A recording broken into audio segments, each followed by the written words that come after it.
Tweet by TracingWoodgrains. Social justice progressivism, SJP, is the first time most people, including most Christians, have encountered a truly vital religion. Rarely since the Peace of Westphalia and the scientific revolution have we seen its like. I use religion here descriptively, not derogatorily. I never liked the new atheists and their dismissal of religion. Religion, broadly defined, is the unified source of a person's moral and epistemic beliefs, put into practice. People in my circles panic at times over the apparent progressive takeover of institutions, universities, the government, the media. They appeal to goals of institutional neutrality, to a sacred role of science as being above petty political concerns, to political traditions, and people are startled and upset, time and again, as they feel SJP tramples those traditions. But that is precisely what we should expect from a vital religion. As Helen Lewis memorably points out, many young progressives would never think to judge someone for marrying across religious lines, but to marry across political ones is unthinkable. Religion is just a belief after all, and you can't judge someone based off of that. But politics, well, some things are sacred. Politics has now crept into every aspect of our lives. In countries where racial and religious intermarriage have become commonplace, dating across political lines is the new taboo. The young British writer Tomiwa Owolade told me he often saw dating profiles that insisted on no conservatives. Victoria Turner, the editor of an anthology titled Young, Woke, and Christian, told me that she could happily date someone from another faith, or no faith at all. But a conservative? Absolutely not, no. Why not? Whether your God looks exactly the same as my God, I don't know, she told me. But I do know what the answers are to stop people from suffering and to make the world a more equitable place. Traditional religions were tamed in blood.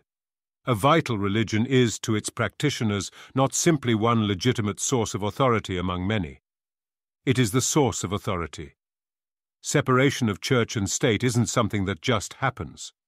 When you believe something, you spread it. You seek out common cultures. You want to be governed by people who share it.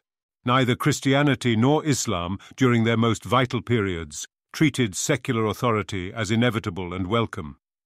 They sent missionaries out to conquer foreign lands by the word or the sword. When Martin Luther nailed his 95 Theses to the door of the Catholic Church, as legend tells it, it set off more than a century of war as the Catholic Church struggled to maintain ultimate regional authority.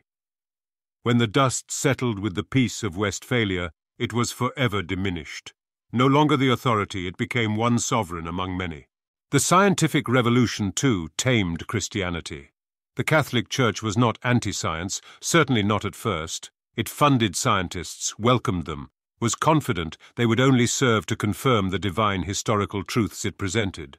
At some point, though, blame Galileo, blame Darwin, blame whoever you want to blame, Christianity found itself on the back foot, not defining science, but reconciling itself to it.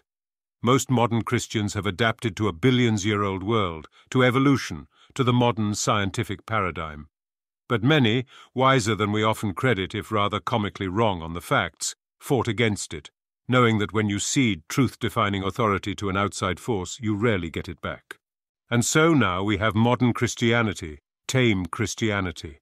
Liberal democratic Christianity, a Christianity that accepts the value of religious freedom in a secular society, that flinches at asserting its values over all of culture, that works to explain how the Bible fits with scientific understanding or stays awkwardly quiet when some topics are brought up.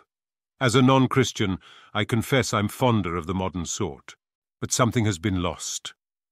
There was a time when Christians could assert confidently that there was no higher authority than their church in any domain they cared to name.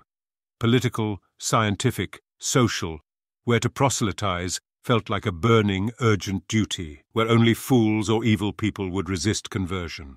I remember growing up Mormon, how my leaders would constantly persuade, cajole, beg us to do missionary work, beg us to spread the good word of our faith. And I remember how most members agonized over how to do it, cringed at how awkward it would be to insert gestures towards conversion in conversations. It always felt like we were on the back foot. Culturally, as people would challenge the faith's views on marriage or gender relations, and on truth grounds, as people would pick apart the ways its truth claims clashed with secular understandings of history or science. People would take Mormon claims, then evaluate them through the lens of secular liberalism, and find them wanting. The faith struggles perpetually to define the frame. Let us return then to SJP. When Martin Luther King Jr., so the legend has it, nailed his own 95 Theses to the doors of the Lincoln Memorial, it spearheaded another religious reformation, one that almost every modern young American aspires to claim authority from. Few people, in the public sphere in 2023, pepper their political arguments with references to Christianity. Those who do often seem to have a chip on their shoulder, something to prove, or to be anachronistic relics suited for a former era, as with poor Mike Pence and his pleas to recapture the evangelical vote from Christian juggernaut Donald Trump during the also-ran Republican debates. Fewer still make their cases without appealing to social justice, as the ever-present Republican refrain that the Democrats are the real racists reminds us. While Christianity increasingly acts as if it is not its place to intrude on politics or science, and those who try are met with thousands of years of historical baggage that keeps the rest of us from seriously respecting its intrusions, progressives have the confidence that all vital religions have. Of course, our values should reign supreme over these domains. We're right, aren't we? Campus watchers like Connor64 and John D. Saylor have spent years documenting the ways progressive litmus tests have become the new standard for academic hires, or how major scientific publications feel the need to take public stands in favor of progressive causes. Assertions that science or the academy should be apolitical are met with rejoinders that everything is political. Of course, you can disagree over whether pineapple on pizza is good, people say with a wink and a smirk. But you're asking to disagree about our identities, and some things are sacred. When someone speaks against progressive values, progressives leap to challenge it, to push back, to convert, with a zeal most adherents to traditional religions can only envy. Many keep predicting that SJP is a passing fad that, like late capitalism, will shortly collapse under the weight of its own contradictions. That is naive. Ideas stick around not because they are right, but because they are robust, same as it ever was. The errors in vital ideologies tend to smooth out into something stable over time, as believers correct the most obviously unworkable ideas and iterate over time.